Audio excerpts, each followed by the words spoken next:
Back in 2013, our then president of the company, Patrick Vivers, had a vision of a machine that could, if you like, take us right into the future of development. Our company is renowned for building small, innovative products for the grounds care industry. So this vision of his was taking us a long way out of our comfort zone. His vision was to build something that could be used by the grounds maintenance teams up and down the country in France and Belgium, Germany, and here in the UK along with other countries. It had to be a product that was dedicated and could be 100% useful for all the different operations that the grounds teams use. That vision has resulted in what we see here in front of us today, the Etesia. This machine has been designed, constructed in our factory in the Alsace region in France, so it's 100% European built. And I'd like to take the opportunity now of showing you some of the features of the machine.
So we're in the cab at what we call the VMF or Etesia.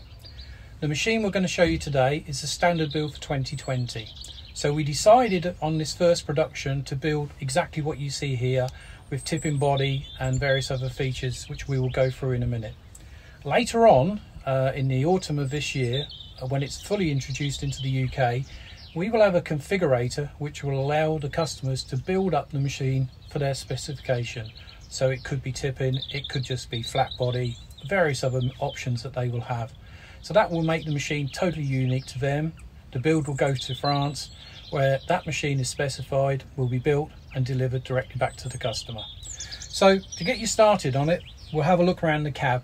As you can see, it's a two-seater cab, plenty of room, plenty of visibility all round, glass everywhere you can see, opening windows in the doors and behind me as well. For the controls, they're very car-like. On the steering wheel we have the indicator left and right and the lights, and on the right hand side we have the wipers. We have a hazard warning button underneath. So all of your main driving controls are on the steering wheel, as you would expect. To operate the machine you have no key, you have a digital badge, an RFID badge. So to start, you switch the machine on. You put your foot down on the parking brake and you look at the large screen. The screen will tell you when to apply the badge to start the unit. So you take your badge, which is on a bungee, and touch it on the unit.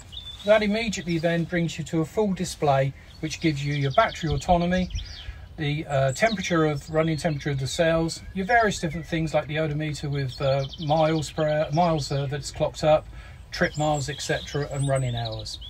You also have forward, reverse and neutral position, your speedometer and your revs per minute as well.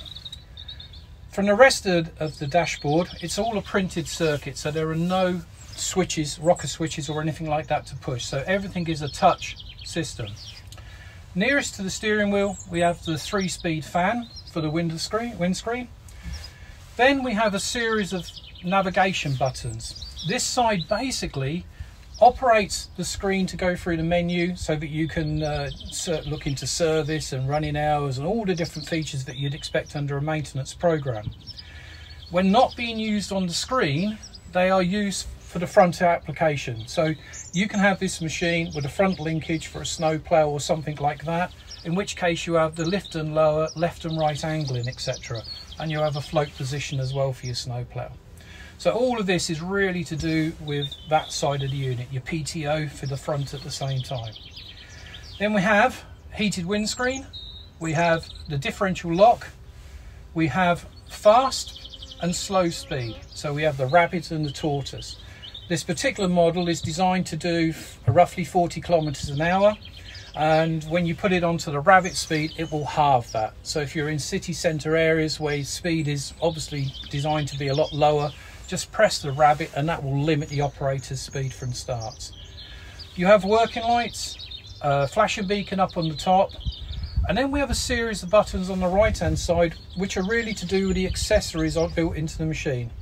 As I said, the 2020 is basically fully loaded. So we have tipper control units for the rear tipper here. This allows you to have three-way tipping by moving a series of pins on the back end. So you have the up and the low, so the buttons on there.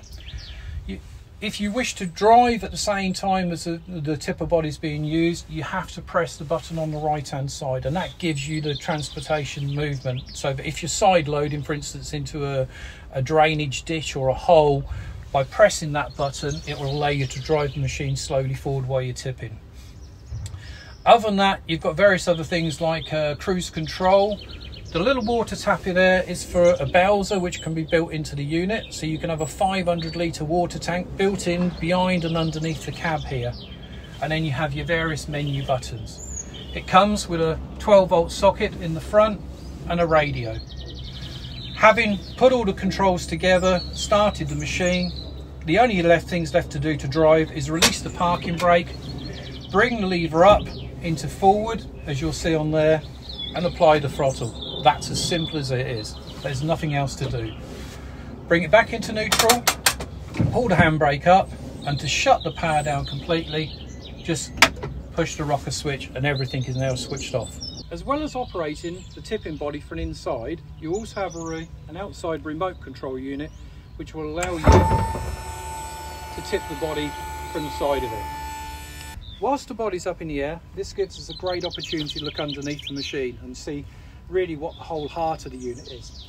So first thing you'll have is underneath here are the lead acid batteries that run this machine.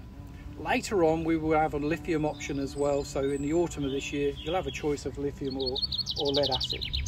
This machine has lockable side storage boxes on either side, the three-way tipper as we said is standard, and it also has a 240 power converter here as well, so that we can run hand tools up to 2 kilowatts directly off the unit. That means when you're out and about in a park, if you want to, you can run a corded hedge cutter, for instance, or a strimmer, or any other tools, I say, which require less than 2 kilowatts. The side of the unit, you'll see there are 2 red control levers. These are the kill switches for the electrics. So basically, if you're leaving the machine for a period of time, you turn both of these units down, and that will kill all the electrics to the unit and allow it to be kept safely without any drainage of batteries or anything else. And that's really it from this side. On the opposite side of the machine, as well as having these controls that you see for locking, you have the charger, which is a blue socket directly opposite, so that's where you plug in your charger. And you also have a little blue connector coming out of the side, which allows you to do central filling of all of the lead acid batteries. So instead of having to take covers off and start to fill batteries individually, you connect a pipe to a container, it free flows in, and then it fills all of the batteries to the correct level. Once it's in, it stops itself, you disconnect and away you go. So it's a central filling point, no need to get messed up with acid or taking caps off or anything else. We've returned the tipping body back into its, if you like, into its working position. There's an awful lot of thought, as I said, gone into this product to make it the most usable tool that can be made, if you like, for grounds maintenance teams. The machine as you see it today is fitted with extension sides for leaf capacity or grass. At the same time, it's also been designed that you can carry material in, like mowers for instance, and maybe wheelbarrows, things that you maybe need to wheel up into something as opposed to lift. And for that reason, both sides, lower sides, are treaded ramps. So these are removable to take to the back of the unit so that you can drive things in. So this machine, for instance, will carry our Attila brush cutter or by-ear, both of which can be driven up the ramps and into it and driven safely from thereafter. As you'll see inside the body, it's a non-slip floor, and we have 6 tie-down points, so all loads should be securely fixed when they're moving around the roads, etc. Now we've got the ramps down in a working position, it makes it easy to get inside. And the first thing I'll show you is a little tool rack at the front. A metal frame system with a bungee cord basically, which locks the tools in place. So you take your tool, you push it against the beam, bring it round and through. So it takes it out, elastic holds everything tight. To put it back in, tool in, cross and locked in place again. So nice and secure, you can go any way you like and it's not really going to cause any problems at all. Seeing is believing. It's been our motto for as long as I can remember, and it's as true today as it has been in the past. If you wish to see this machine working, then visit our website. All the details are on there to arrange demonstrations, and we will have dedicated dealers around the whole of the UK and Ireland which will have this machine in their warehouses ready to demonstrate to you.